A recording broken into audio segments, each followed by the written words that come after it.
Everyone, কেমন আছেন? আশা করে ভালো আছেন। সো এভরিওয়ান, আজকে আমি আপনাদের মাঝে নিয়ে আসলাম হরিপদ বেন্ডওয়ালা। এই মুভিটি আজকে আমি আপনাদের মাঝে রিভিউ করব। সো ভিউয়ার্স, আজকে আপনাদেরকে এই মুভির রিভিউ এবং এই মুভিটি আপনি কোথাও হয়তো পাচ্ছেন না বন্ধুরা, আর আপনাকে এই মুভি খুঁজে বেড়াতে হবে না। আজকে আমি আপনাদের মাঝে রিভিউ করে দেখিয়ে দেবো যে এই মুভির কী গুরুত্বপূর্ণ কথাবার্তা এবং এই মুভির এনজয় আজকে আপনারা এই মুভির আমার ভিডিও রিভিউতে আপনি নিতে পারবেন। সো ভিউয়ার্স, আজকে আমি আপনাদেরকে দেখাবো এই মুভির রিভিউ এবং মুভিটি কিছু গুরুত্বপূর্ণ আলোচনা আজকে আপনাদের মাঝে করব।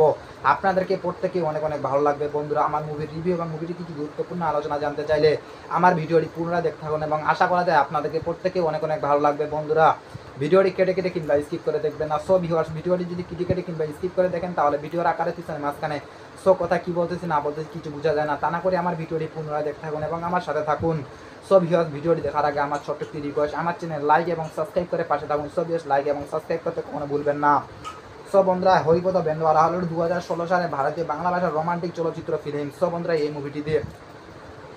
মুভিটির অনেক গুরুত্বপূর্ণ আলোচনা আছে। আজকে আমি আপনাদের মাঝে কিছু কিছু গুরুত্বপূর্ণ সংক্ষিপ্ত আলোচনা করবো, আপনাদেরকে প্রত্যেককে হয়তো ভালো লাগবে।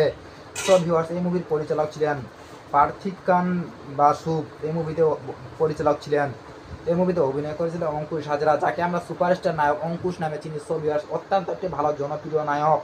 সো ভিউয়ার্স, এই মুভিতে আরও অনেকে অভিনয় করেছিলেন। নুসরাত জাহান, আমরা আশা করি তিনাকে ভালোভাবে চিনি যে সুপারস্টার একজন নায়িকা নুসরাত জাহান।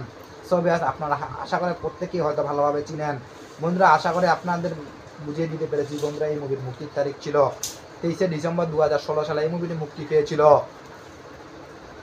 বন্ধুরা। এই মুভির দেশ ছিল ভারত, ভাষা ছিল বাংলা।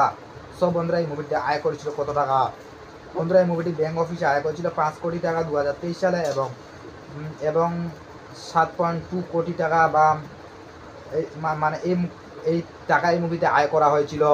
সো ভিউয়ার্স, আপনারা আশা করে বুঝতে পারেন যে এই মুভির কিছু গুরুত্বপূর্ণ আলোচনা আজকে আমি আপনাদের মাঝে করলাম, আপনাদেরকে হয়তো অনেক অনেক ভালো লাগেছে। সো ভিউয়ার্স, আজকে আমি আরও আপনাদের মাঝে আলোচনা নিয়ে আসতেছি যে এই মুভির গল্পটি কী ঘিরে হয়েছিল।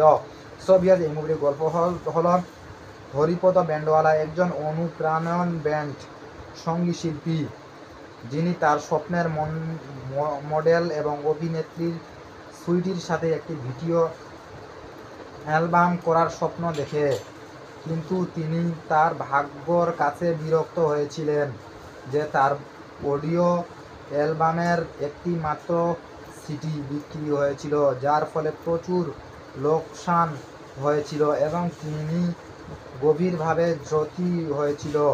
যদিও তিনি বাবার তাকে বিশ্ববিখ্যাত সেলিব্রিটি হরিপদ বেন্ডওয়ালা বলে সমর্থন করতেন, অন্দলায় সামাজিক এক অ্যাকাউন্টেন্ট ডায়াবেটিস জানার জন্য তাকে অত্যাচার করতেন।